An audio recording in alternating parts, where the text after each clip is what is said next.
You sure nobody is in here, right? Because if I open this and a crazy motherfucker come out, that's your ass. I'm beating your ass.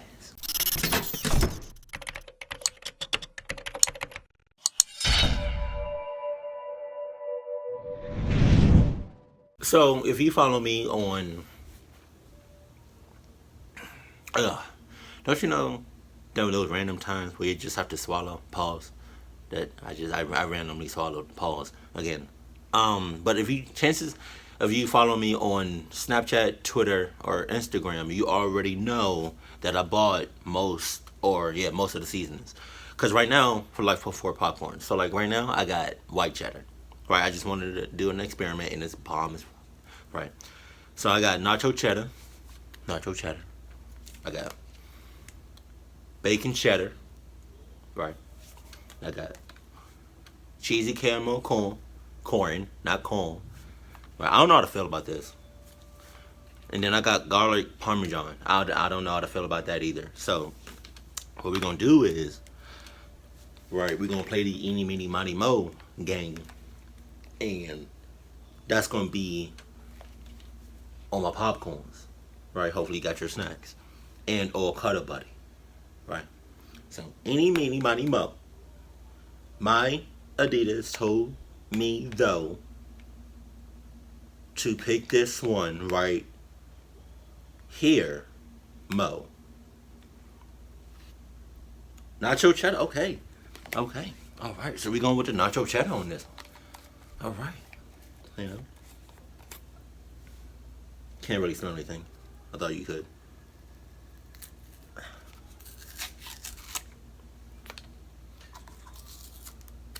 I mean, this was on the shelf. I mean, like, wow, I can already smell it. Nacho cheddar was almost gone on the shelf. So, hopefully it's good. I mean, hopefully it's popping.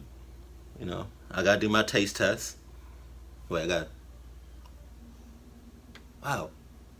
Wow, it kind of smells like nacho cheddars, but I'm gonna do let me do my taste test before my taste test. I mean,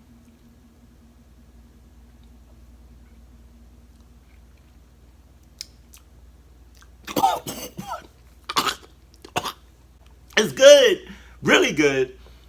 But like the sodium or whatever, like the salt is like. I bet you that's gonna be like on all of them. The salt, you can really taste the salt. I'm about to get to the video. Hold on. I gotta do it. I got poured on my hands.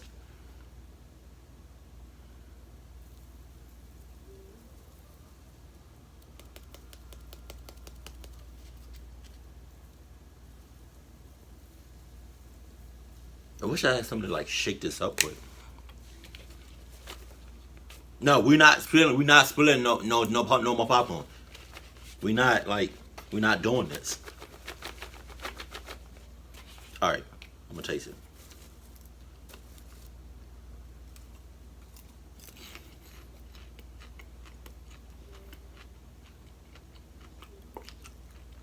It's okay. It's okay. Right now, the the cheddar, the white cheddar has nacho cheddar beat. So here we go. Ready? Sup? Though I don't know if I said that already.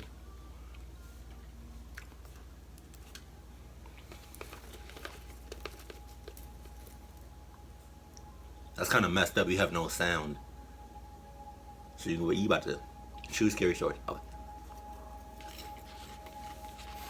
Oh my god. Oh my god. Ow, ow, ow.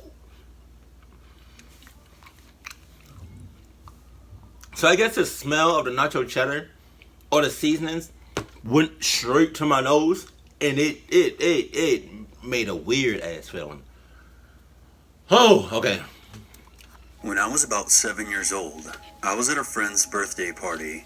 We went to the local cinema with a group of 6 other kids, my friend and her mother. I had to use the bathroom during the movie, and I told her mom, assuming that she would come with me, because even then I knew going to places alone as a kid could be dangerous, but she didn't go with me. I went out to the bathroom alone. I must mention that it was a small local cinema, which was really Boy. Mm-mm. No. Mm-mm. I'm making a scene. Well, first, I'm gonna be like, hey, how to use the bathroom? Come on, I can't go there by myself. Yes, I know. I have my Adidas on, but that's besides the point. I can't go in the bathroom by myself. So you coming? Come on. Oh, you not coming? Hey, put the movie on pause. Put the movie on pause. Put the movie on pause. You coming with me right now. I don't give two hits. Come on. Cause if something happens, well, it's not gonna happen. Nothing's gonna happen to me. Cause I got my Adidas on, but like, I'm just saying, like, I need that extra protection. I don't have the Adidas 3000s. If I had the Adidas 2000s, I don't know why I'm saying thousands like that. But if I had the Adidas 2000s, then I would have been good. Now I just got the regular Adidas on. So I'm gonna need that extra protection. Come on now. Come on. Thank you. Oh. and most of the time it was empty. It wasn't like regular theaters nowadays that always have people bustling about. Anyway, on my way to the bathroom, I saw some guy leaning against the concession counter, seemingly with nothing to do. Yeah, alright. I thought maybe he was waiting for his kids to come out of the restroom or something. At this place, the bathroom was one small room that was divided into two halves. On one side was 2 stalls for men, on the other 2 stalls for women. I entered the bathroom and sat down to do my business. Hurry up. The guy came in about a minute after me. I could see his shadow under the door of the stall that I was in. Hurry up. He was walking back and forth outside of it. Oh no. He shouldn't have been over on the women's side, and no one else was in the restroom with us, so I began to panic. I stayed in there for a couple of minutes because I was too scared to go out. He eventually left, and I decided to go back. Okay. When I walked out of the bathroom, he was standing there blocking the doorway. Push him. Standing with his arms and legs spread out like he was ready to grab me and scoop me up. Oh no. My heart started racing. He was more than twice my size, and I was terrified. I thought fast enough to jump through the gap between his legs. I skidded on the carpet and burned my knees, but I got up as fast as I could and ran back to the theater that my party was in. I wish it had ended there. Oh my God. That night at home, I remember hiding this doll that I had because I thought the man was going to come for me, and I wanted to make sure my doll was safe. You have a doll? How you just gonna randomly throw that in there? I didn't know that. Now you're clucked. How do you have Adidas and a doll? Like that doesn't go together. It doesn't. That's like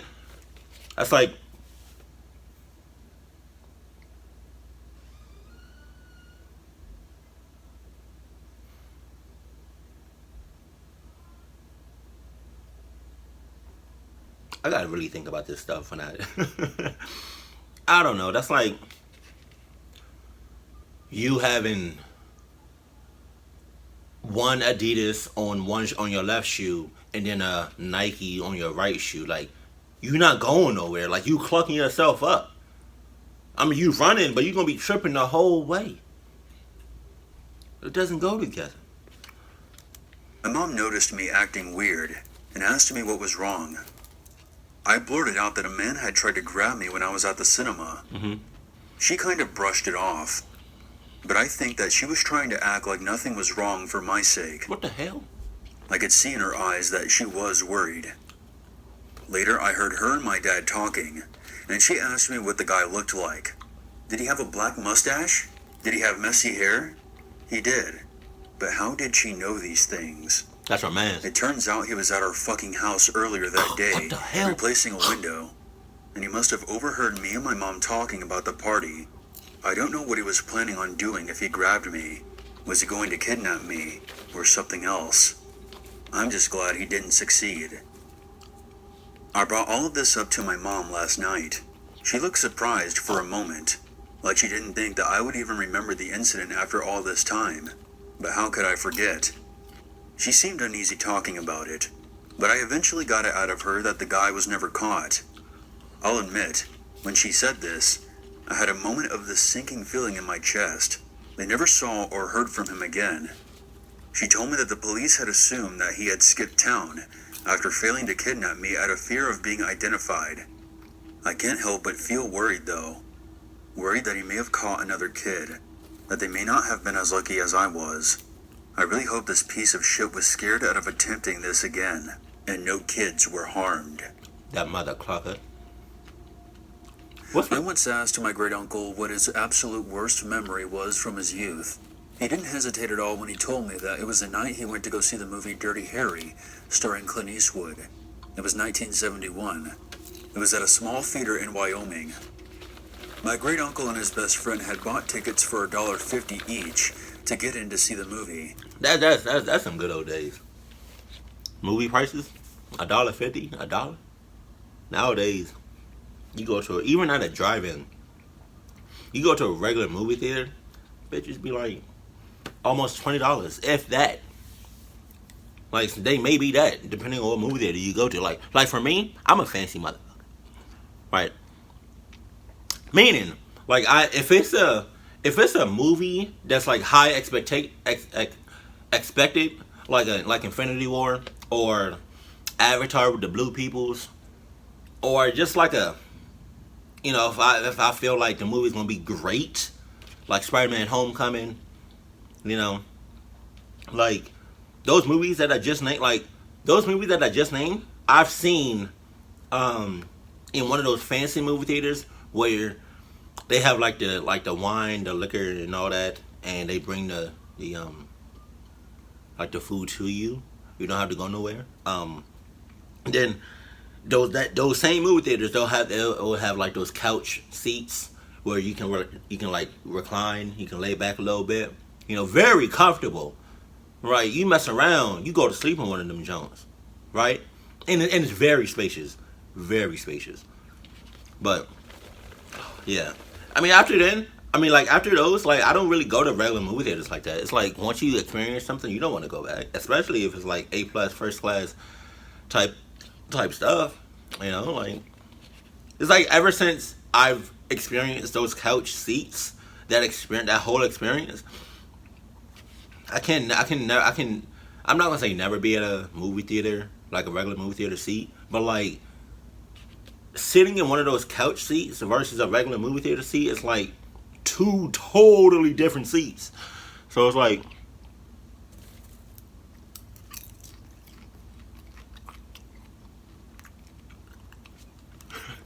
the cinema had a single screen, and they were sitting in the very back row because they intended to smoke cigarettes and didn't want to be caught and thrown out.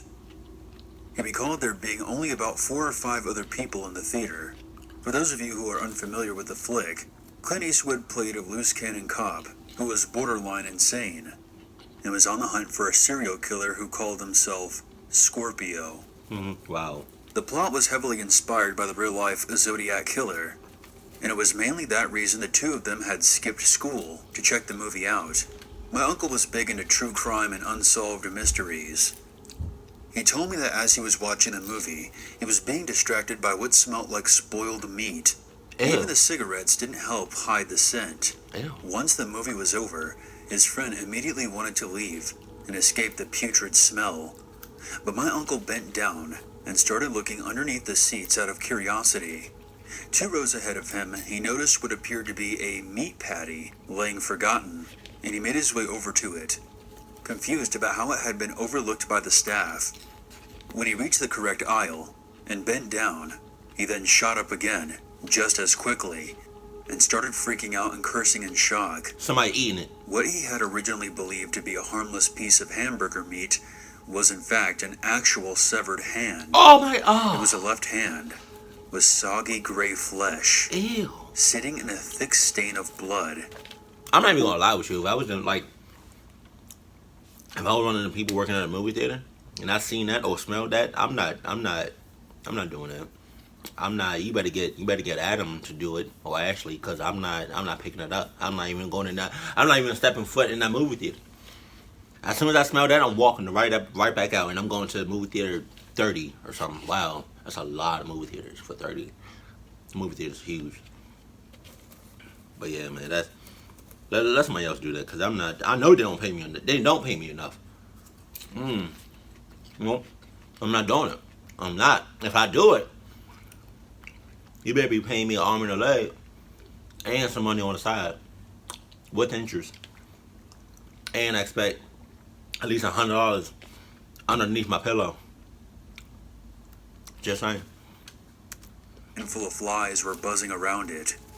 What was worse is that 3 of the fingers were detached and scattered across the floor not far away. My uncle told me that there was only one employee there at the time. He was a very overweight attendant who was sitting up front smoking a cigar, and the man didn't believe him at all until he actually brought one of the fingers over wrapped up in his handkerchief. Ew. When the attendant saw the finger, he grabbed it and headed over to the theater with a dustpan and broom, looking more annoyed than alarmed. Another one of the theater patrons noticed what was going on and went across the street to call the police. I would have hauled ass. My uncle's friend didn't want to wait for the police to arrive and instead got on his bike and rode home. My uncle stayed and watched as the police questioned the attendant and the man who made the call. The attendant denied everything, even after my uncle spoke up and told them where he had found the hand. The police went inside the theater and apparently saw enough blood on the floor that they took the attendant in for questioning. But they never actually interviewed my uncle properly. He ended up just riding on his bike home, practically being ignored and forgotten by all the adults in the room. He never found out the exact story behind the severed hand, but he suspected the attendant and the other members of the staff may have tortured someone in there after hours, cutting. Really? That's what happens when I play around. It's like some of that seasoning got on my leg.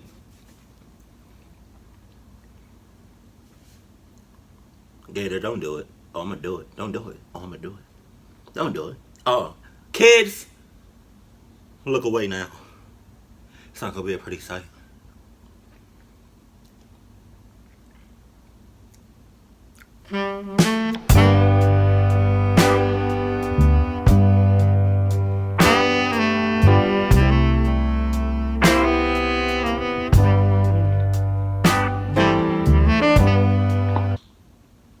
Thank God I'm clean. Like thank God my body's clean, because it would have been nasty if I was like dirty and I did it. Ew.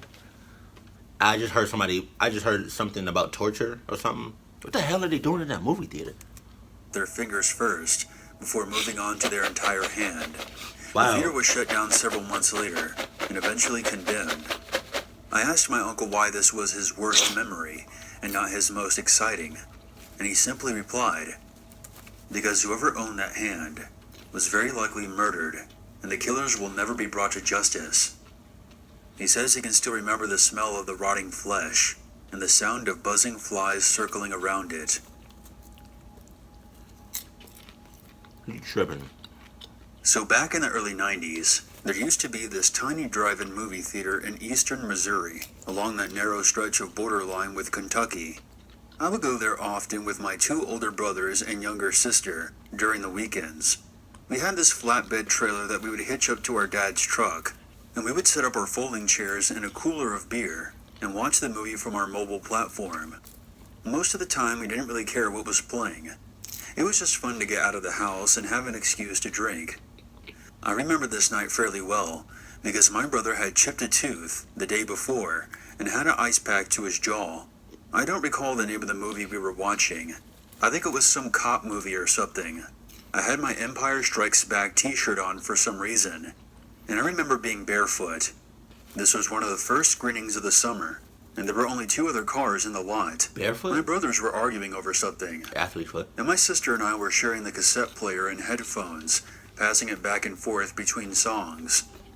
We were all smoking and drinking, and only half paying attention to the movie, when we heard someone yelling from the trees to our left.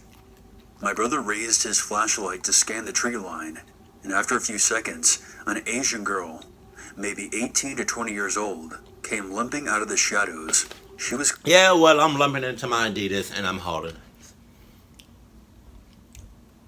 I kid you not. Like, I don't know if I ever told this story, but like a long time ago when I was living in Maryland, I'm living in Georgia now, in case you didn't know. But when I was living in this goes way back to like when I was working at a nursing home and I was doing dishes. Shouts out to you if you remember that. That's way back. Um, and one night, me and my friend Mike, talking to you. If you ever come across this radio, I love you. Right. So he was coming home from a movie, and it was late at night. Uh, I don't know if I had my Adidas on, but that's besides the point. But I was coming home from a movie, and where I lived, we can just walk. We lived like that close to the movie theater, into the mall, because that's where it was. So we was coming home from the movie, late, and we was going down this road, not this road, like this side off road. And I want to say it was a bush, like just by itself.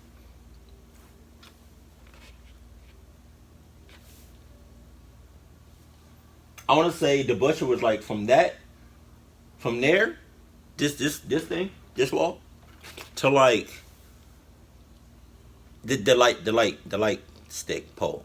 Right, that's how big it was. Yo,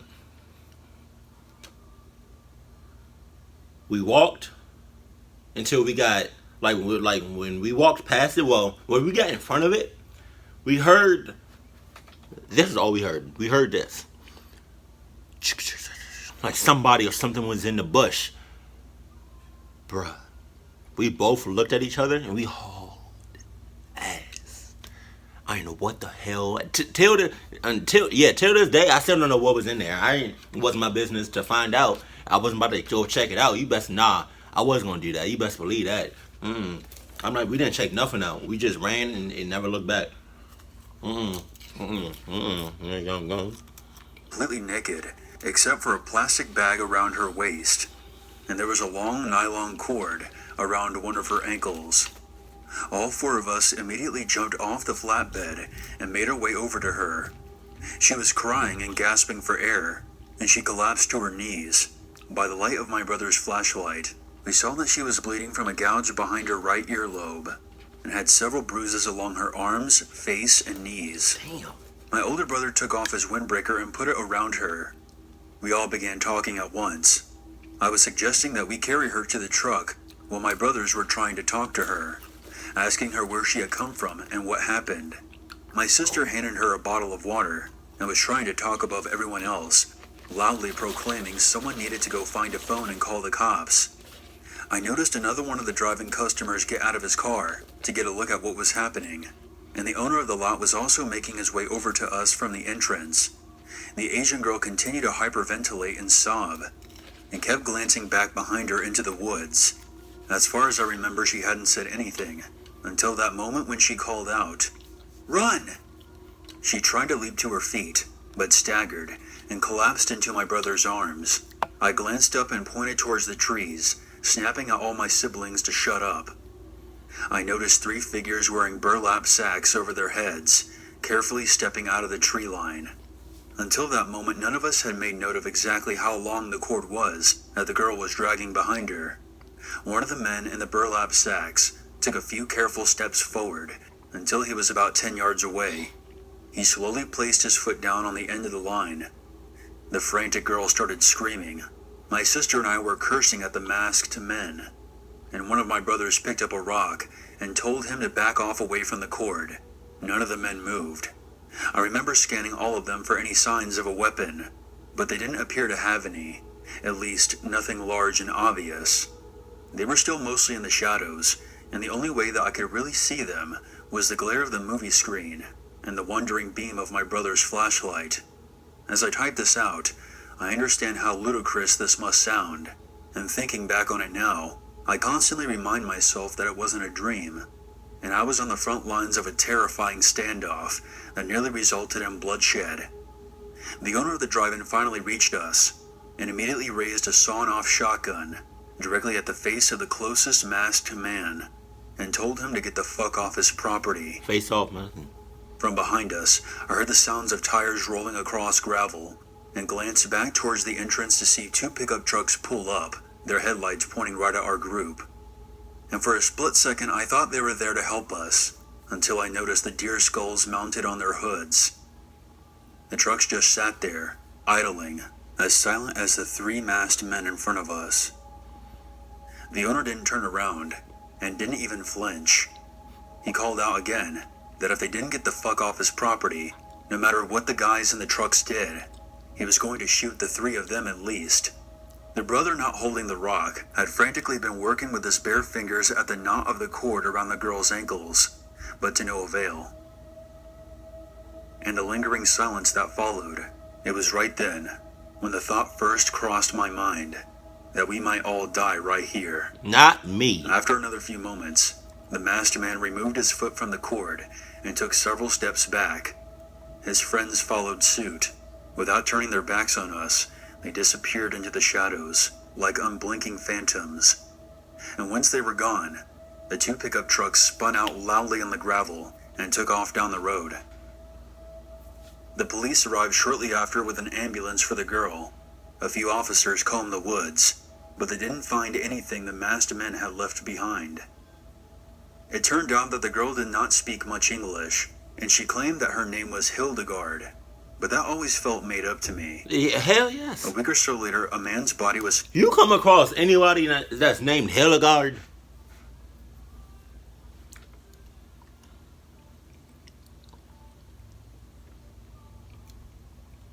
You ask no questions? I feel like if you come across a person named Hildegard, you punch that person in the throat and then you call us. Don't do it. I'm just saying. You know, that's what I feel like. You know, that's, you know, if my you know, at my job, if a new person came to me and was like, "Hey, what's your name?" "Marcus." "What's your name?" "Hildegard." "Man, bitch, ah, I quit."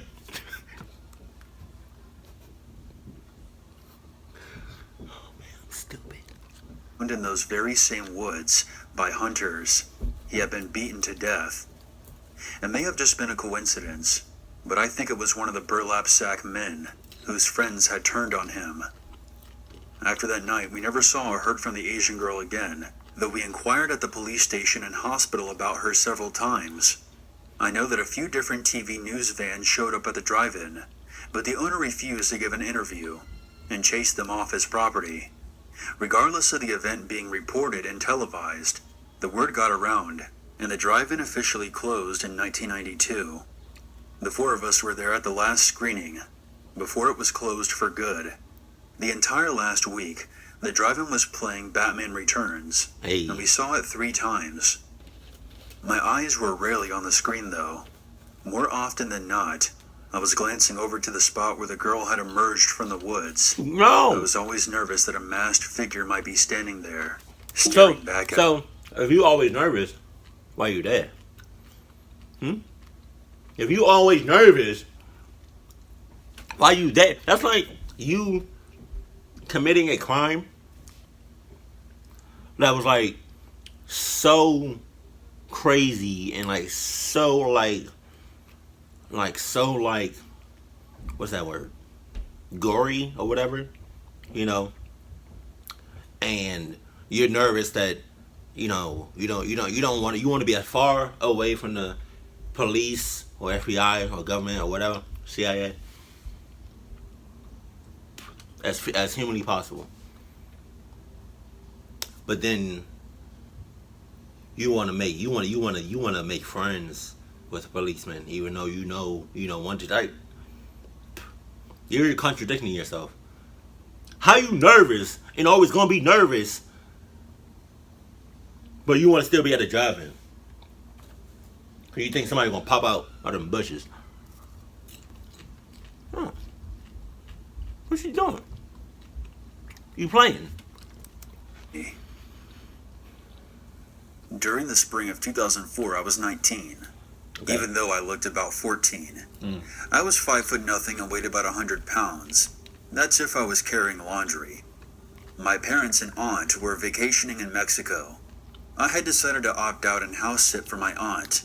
I figured it would be a nice opportunity to have a quiet place to study for my upcoming exams. And all I really had to do was clean the pool, collect the mail, and restock the fridge with groceries. I also had a plan of action that involved emptying her safe and rescuing her car in the event of wildfires. Her place was high up in the hills of Southern California, with a terrific view of Long Beach. I mostly spent my time in the massage chair in the guest bedroom, playing music in the background while I pored over my psychology notes. Occasionally I would sit out on the balcony and work on my tan, or use the treadmill in the basement, but I mostly was secluded in the air conditioning trying to be productive. Every night I would set the alarm and make sure the security cameras were working before I went to bed. Okay. But on the fourth night of my stay, I was really focused on the books and forgot to set the alarm after it got dark. Forgot my ass. Forgot my ass. That's like me going to Disney World. Or me going to Japan without my Adidas. Like, that's like you having sex with protection for like 2 years strong. And you're like, he saw this bad jump. Right, head to toe. Right? 10 out of 10 easy. You having sex and but you forgot to wrap it up. You forgot that protection. Even though no protection feels hella good. Oh man. But protection is important. Don't take what I said out of context. Protection is if you're having sex, protection is good. Always use protection. Unless you're in a position where you can have some babies. You have to be in a position like you have to be straight. Like that's a whole new life. You raising like that's yours until no, that's always yours. I was gonna say that's your baby until like 18, but no, that's always you. That's always your kid. No matter if you like 90 years old and your child is like I don't know 74. I guess. I don't know. At about 1:30 a.m., I paused to take a break. That's when I realized how late it was. My stomach sank as I remembered that the basement door was unlocked, and I had to secure it before setting the alarm. Before heading downstairs, I wandered into the study to get a look at the security cameras just to be safe. I remembered thinking to myself, what are the chances that someone may actually be inside the house? Pretty high. As soon as I finished processing that thought, I saw the figure on the basement stairs. Get out. I remembered my mouth falling open and making a small croaking sound. Better close that mouth. There was a middle-aged, balding man with glasses, slowly making his way up the stairs. And to make the situation even more unnerving, in one of his hands he was holding a balloon. What? I stared at the cameras as he reached the top of the basement stairs and looked around before cautiously setting foot into the kitchen. My first thought was to slam the door, lock it, and call the cops. But deep down, I knew it would take the police between 10 and 12 minutes just to make it out here. And in that time, this guy could easily overpower me and drag me into the night. I suppose I could have hidden somewhere as well, but I didn't like the idea of trying to stay quiet while he wandered from room to room, searching for me. Instead, I decided to go on the offensive and try something, and it was both incredibly daring and amazingly stupid. I tiptoed back into my room, turned up the music, and then made a loud production of exiting the room, pounding my feet down the hall. I called out as loud as possible, "Marcus, I swear I heard something downstairs. Put on your shirt and grab the key to the gun cabinet." That was weird.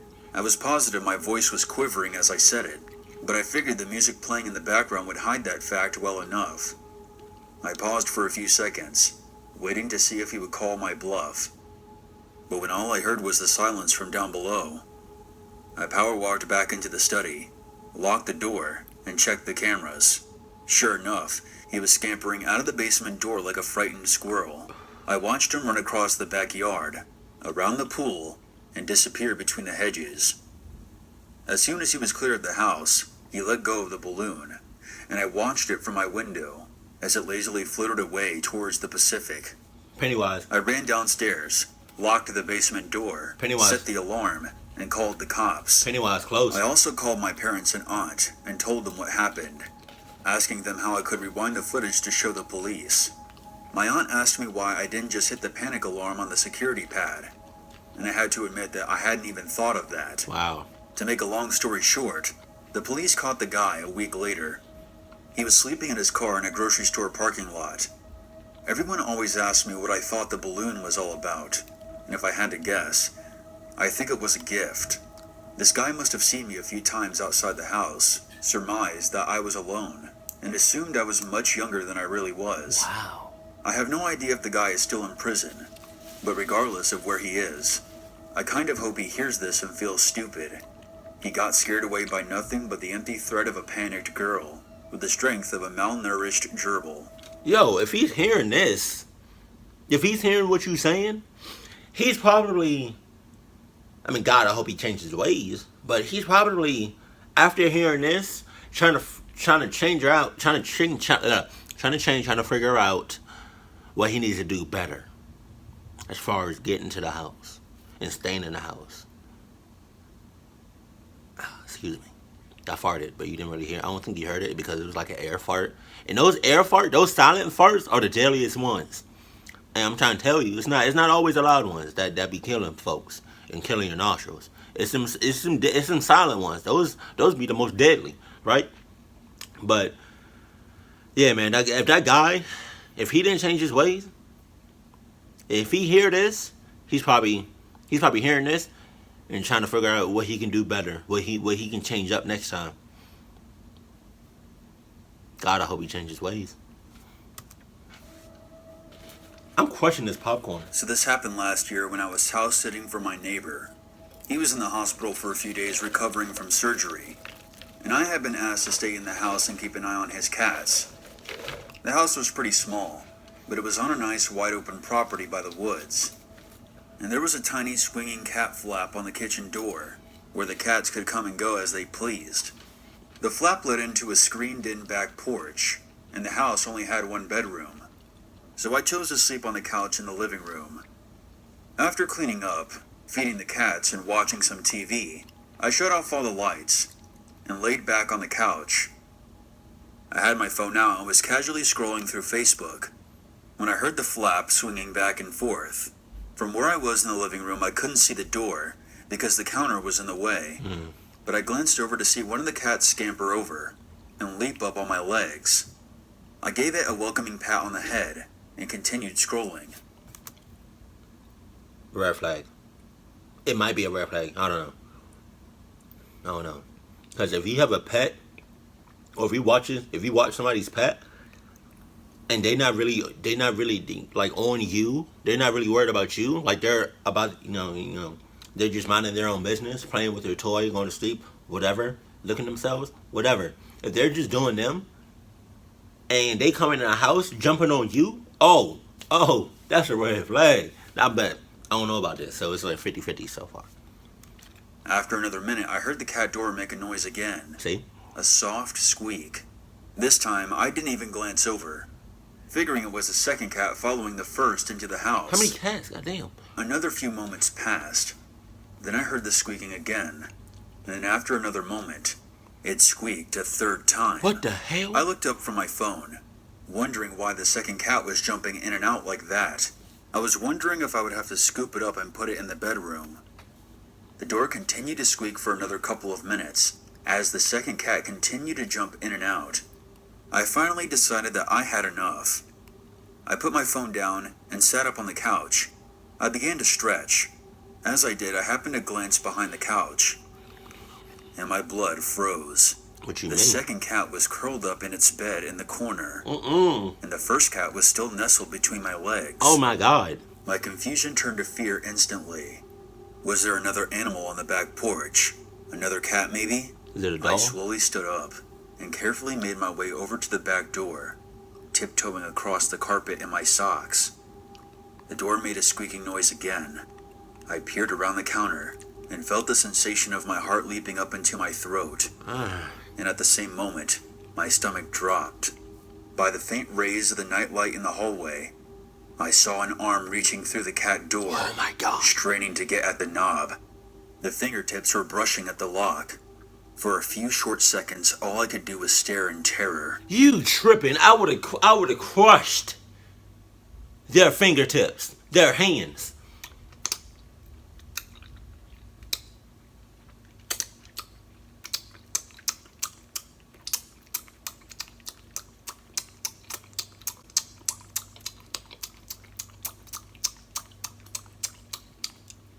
I would have crushed their hands and hauled ass with the cats outside the house. Yo, god damn it.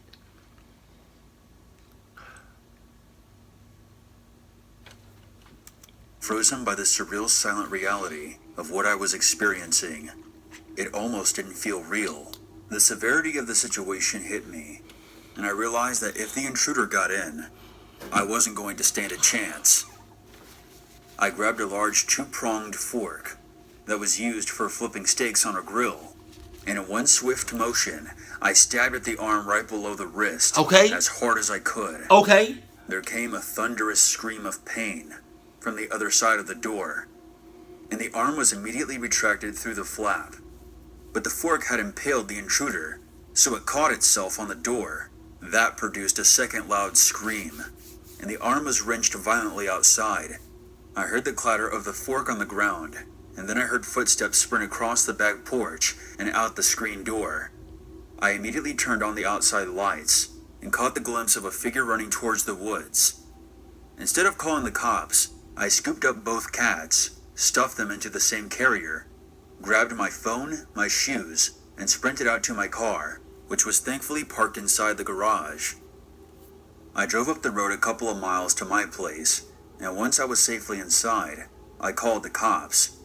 It took them half an hour to get to my place, and then another half hour of questioning before they continued down the road to check out my neighbor's house.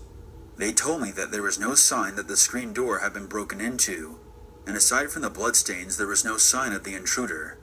They put out an alert to local hospitals for a man with a stab wound on his right arm. The following morning, the police brought a dog out to follow the scent, but whoever the lucky bastard was, he was never caught. I kept the cats at my place until my neighbor was out of the hospital. It still shakes me to my soul, the idea that the stranger chose that house in the middle of nowhere, trying to get inside. And if I hadn't got off the couch when I did, this may have ended very differently. You would have been clucked. Why do you live in the middle of nowhere? Back in May of 2010, while in desperate need of cash, I agreed to house sit for one of my old high school teachers. He had contacted me via Facebook and asked me if I would be willing to water his plants, collect his mail, and clean up the place while he went out of town for a couple of days. He didn't specify where he was going, but he agreed to pay me $400 for 2.5 days, with half up front. So I agreed.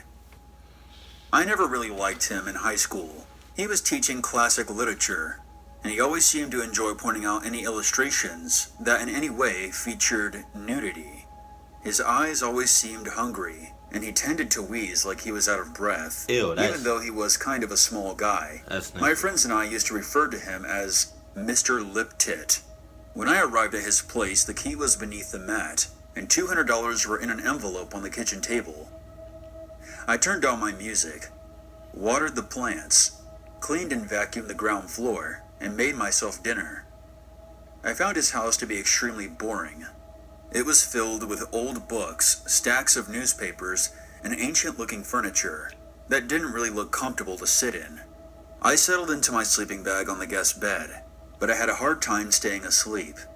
It seemed that every 5 minutes there was another strange noise coming from the house, and it would put me on edge. The following morning, I went back to my own house, had breakfast, and took a shower before coming back and cleaning the second floor. Upon entering the guest bedroom, there was the faint smell of something in the air that definitely had not been there before. And what's more, I could have sworn that my sleeping bag was in a slightly different position when I had left it that morning. No, hell no. I started getting a bad vibe. I decided that night that I would sleep downstairs in the living room. I finished cleaning just after 10 p.m. I made some popcorn and enjoyed some cable TV, which I didn't have at my place. Around 11, I shut off the TV, wrapped myself up in my sleeping bag, and tried to drift off. I was tossing and turning for a bit, and just as I began to doze off, there came a click of the doorknob turning in the other room. I jumped a little bit. I glanced over, and I swear by any god you choose, Mr. Liptak emerged from the pantry wearing only his socks. He then slowly turned the corner and made his way upstairs. Ew. I grabbed my phone and my keys and exited out the back door quietly. Ew. I ran around front to get into my car and sped home, where I immediately called the cops. I didn't know exactly how to explain the situation to them. I mean, he wasn't breaking and entering. It was his house. But when I explained to the operator that he had deceived me into thinking that he was gone, they sent out a patrol car. I had to collect the stuff that I had left at his house anyway. When the police arrived, Mr. Liptak answered the door wearing my sleeping bag over his shoulders. The police discovered a butler's cupboard, which was a secret room in the pantry that I wasn't aware of, where he had been hiding with a digital camera. He had taken a few dozen photos of me all around the house, most of which when I was sleeping. What is with these creeps, man? What is with these weird-ass people, man? You didn't notice anything? Yeah, you did notice. You noticed he was a bit weird, a bit creep. He was like a little... You noticed that he was a creep. You noticed that he did some weird stuff in school. So why would you not even think about that when you was at his house? Like, so everything that's going on now, that's on you. It's not on nobody else. That's disgusting. I'm sorry. Like, I'm getting that image. He was just in his socks, and that's it. It's just his socks. That's nothing else. No other clothes. Just his socks. Wow, that's a nasty image.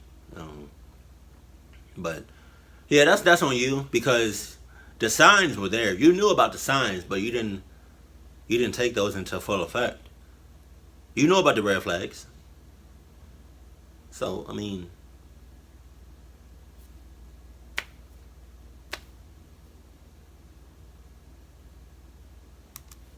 I showed the police the Facebook messages he sent me, assuring me that he would be out of town, and they arrested him.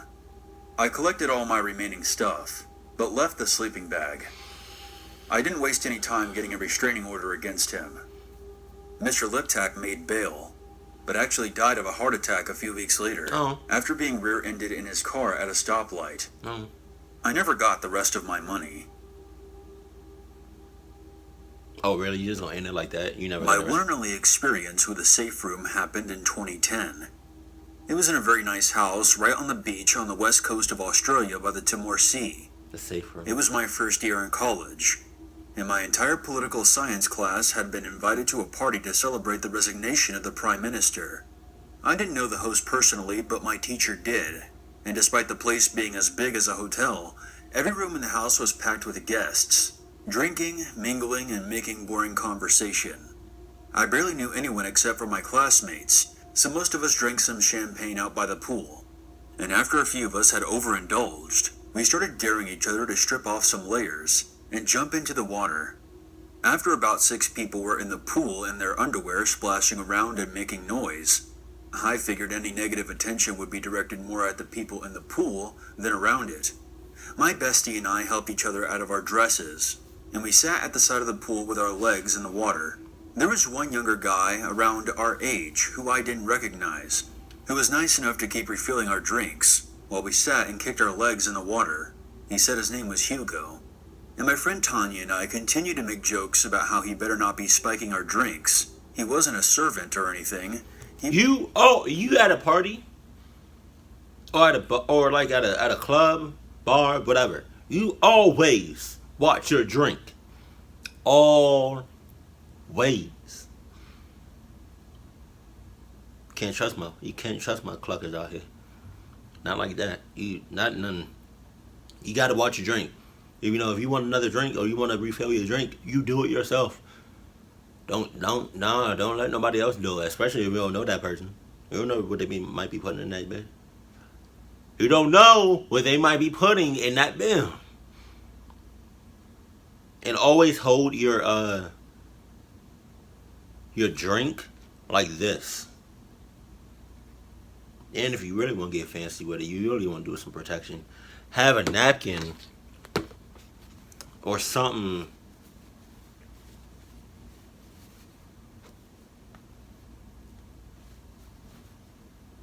There you go. You should learn something. There you go. Just being nice. But we knew what he was after, of course, and we figured he would keep coming back to enjoy the view of us in our lacy underwear, waiting for us to get just drunk enough. To his disappointment, I imagine, we both knew when to cut ourselves off, and we eventually stood up and got dressed again, then went back inside. I mingled for another 40 minutes or so, and eventually lost track of Tanya. After returning from the bathroom, I noticed Hugo waiting for me patiently at the end of the hall.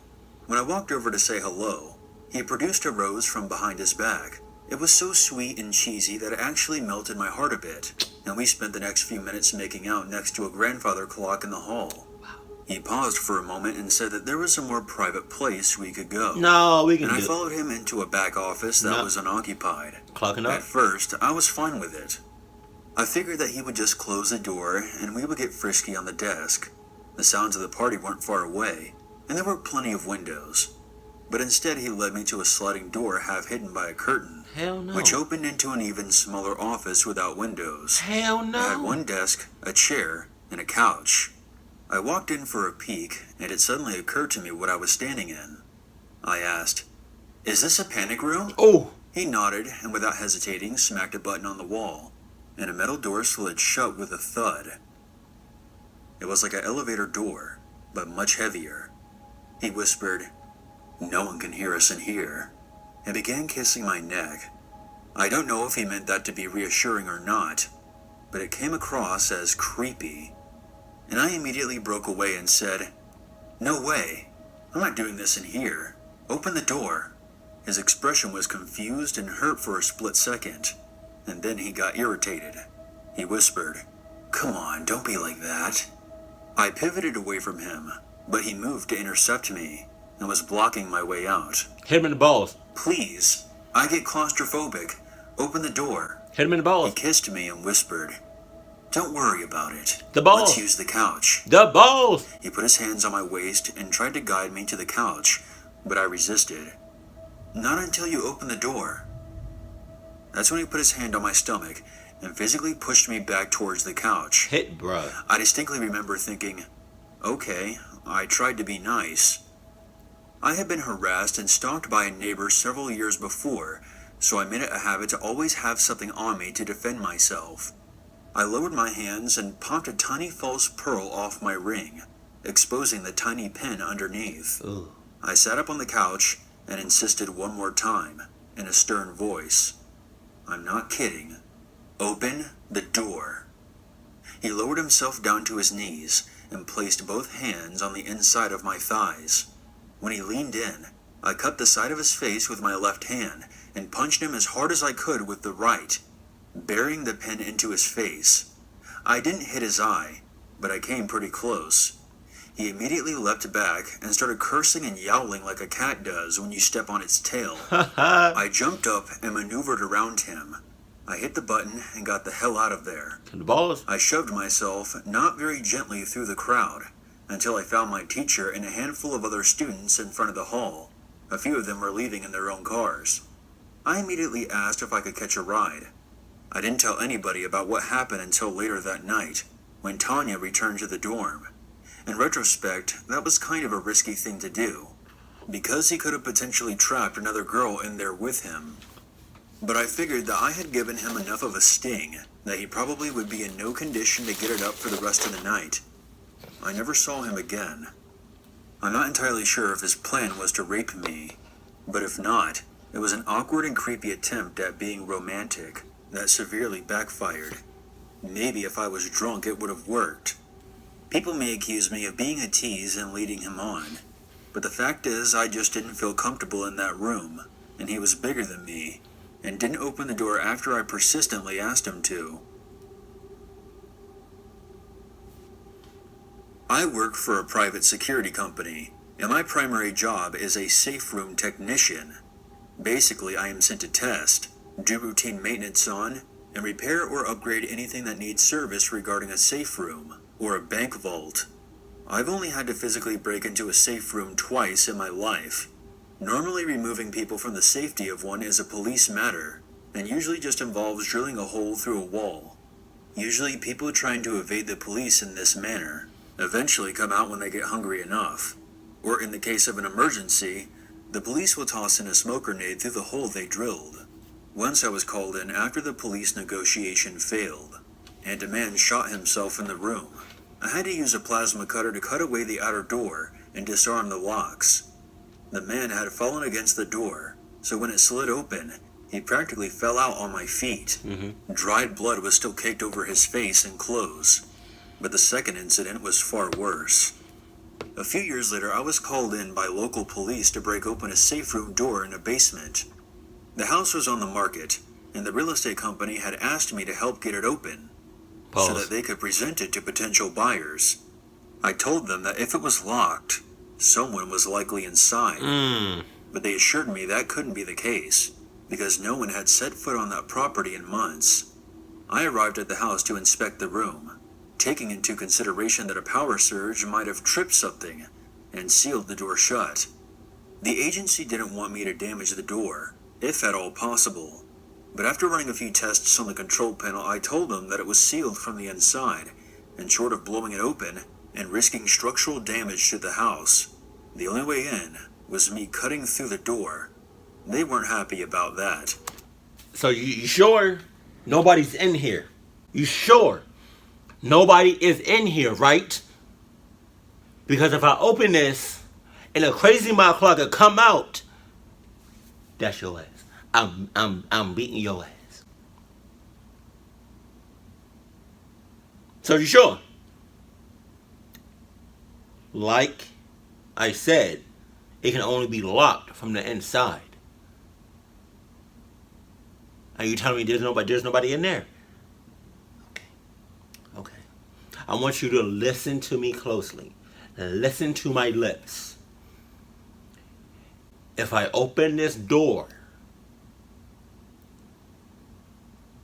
and if somebody, a crazy motherfucker, come out of here, I'm beating your ass.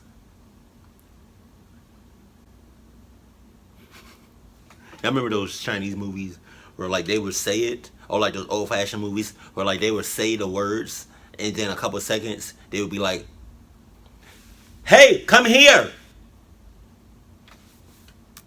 I was more concerned that someone had killed themselves in there. God damn. And I was about to have another corpse fall out onto my shoes. Hell no. After disarming all the locks and messing around with the control panel again, the door slid open. Oh my God. And the stench hit me immediately. Oh, On the carpeted floor, lying face down, was a withered corpse of a man.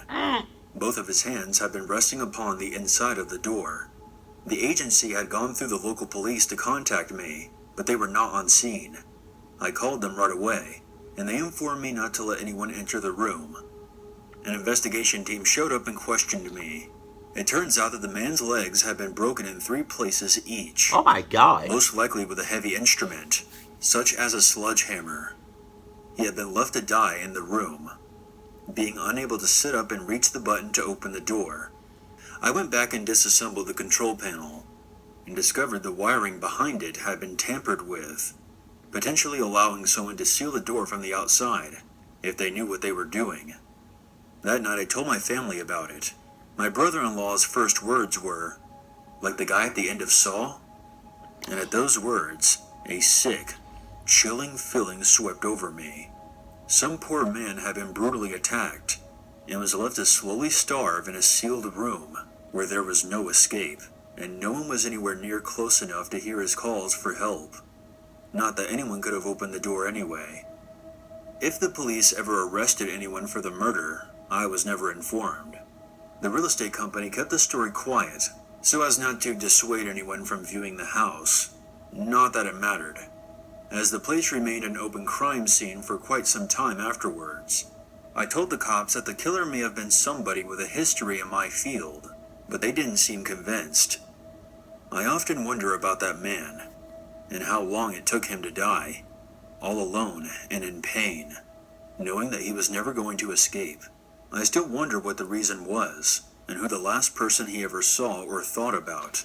It keeps things in perspective for me, and ever since that day, even on my worst days, I remind myself that at least I'm free and can look up and see the sun. Free at last, free at last. People never believe me when I tell this story. My closest friends don't even believe me. I believe you. My parents didn't believe it when they were alive. I do. And even my own wife and kids doubt me. Back when I used to live in Nova Scotia, I worked for a man that would buy houses and flip them after renovating them. He would try to do a thorough inspection both before and after renovations took place, but there were normally a couple of houses he missed, and I was the one who was sent to inspect those. I don't remember the exact date, but it was in late July of 2000. The rain was pouring outside, and thunder was shaking the house. The roof had been retiled, and I was inspecting to see if there were any leaks, and if all the windows were watertight. I was alone in the house. I was sitting in a small office space which also served as a safe room. It was connected to the master bedroom, and the only way in and out of the safe room was through the bedroom. I was writing up my report and getting ready to leave when I heard heavy footsteps on the stairs. I glanced up at the security feed on the TV in front of me. The security cameras had been set up the day before, and even though they were on, nothing had been set to record. I noticed a dark figure coming up the stairs from the kitchen towards the bedrooms. Yo, if I'm ever in a safe room, I just thought about it. If I ever trap myself on purpose in a safe room, you best believe I'm going to be strapped. Like in, you ever seen that movie, Mr. and Mrs. Smith with Angelina Jolie and Brad Pitt? If you haven't, dope ass movie. But like, if I'm in a safe room, best believe I'm gonna be strapped. I'm gonna have the best of the best, right? And for some reason, if you get that door open, I'm right there, ready, locked and loaded for anybody to try to attack me. I knew that now the renovations were done, and only 3 people had the key to this house. The other 2 weren't anywhere near the place. Feeling slightly concerned, I pushed the button to the safe room door. I watched the monitors as the dark figure paused, as though it heard the rumble of the door shutting, and then it continued up to the landing. There were only 2 cameras on the second floor, one at the top of the stairs, and one pointing down the hall. I watched as the dark figure seemed to glide down the hallway, peeking in each room. Before entering the master bedroom, my blood turned to ice, and I turned around to look at the sealed door behind me. For several seconds, nothing happened. And then I distinctly heard the sound of a soft, reverberating thumping coming from outside the safe room.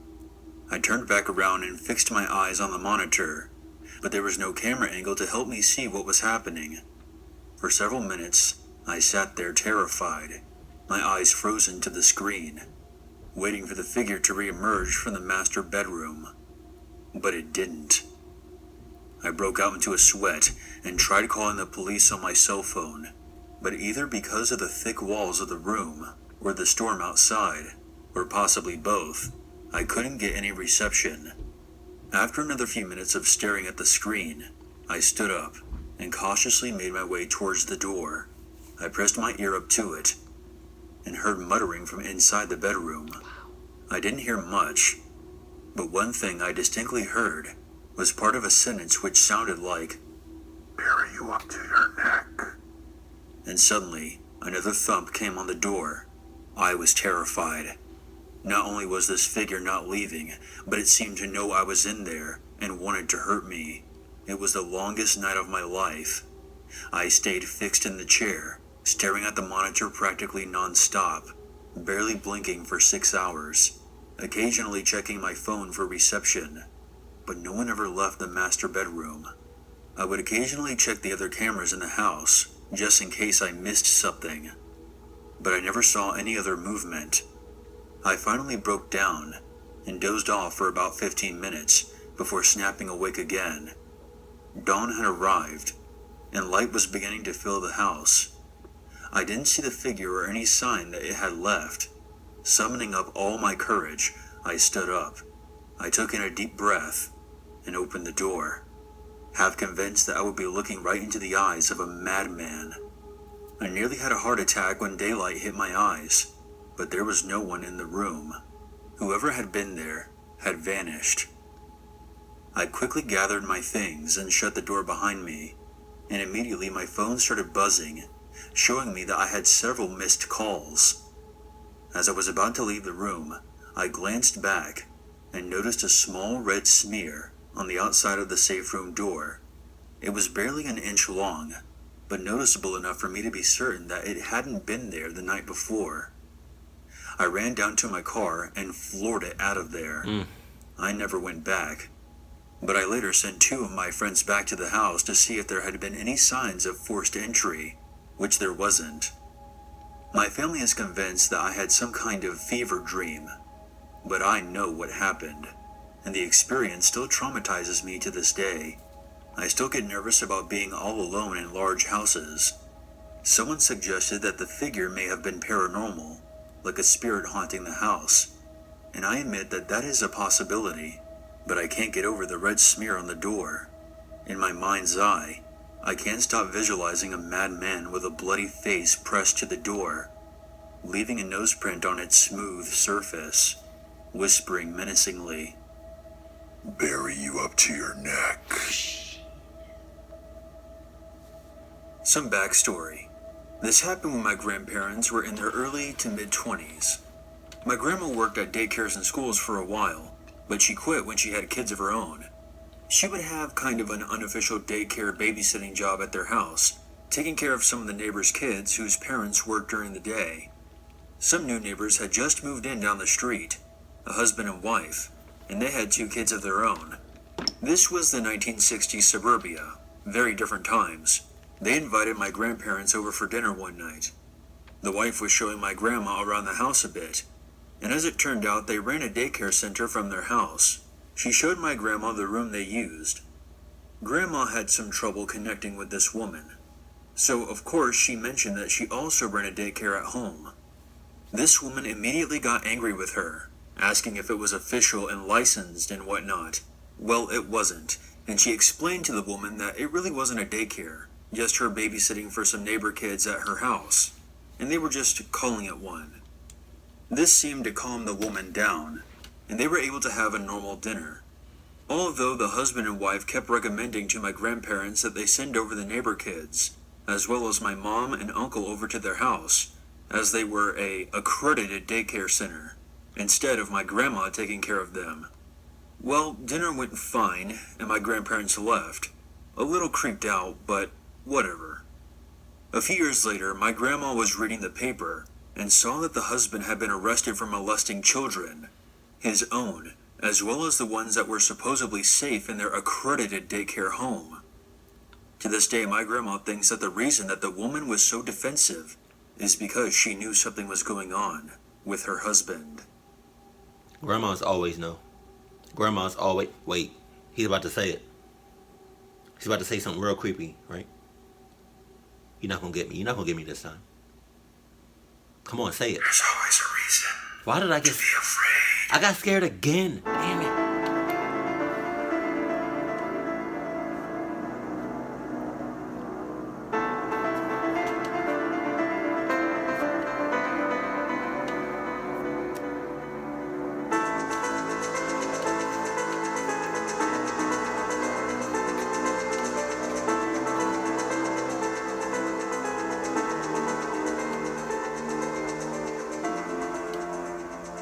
Okay, So I have no time to talk really because I have to go in like the next 2 minutes. So I'm gonna try to wrap it up. I'm digging this. Like I'm digging Unit 522.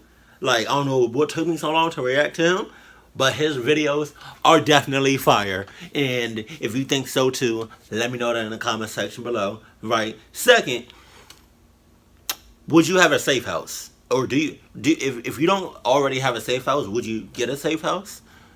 You know, if you had the money? Like, I don't know how to feel about a safe house. Because, I don't know, because I don't want to get trapped in that bitch. You know, things happen all the time.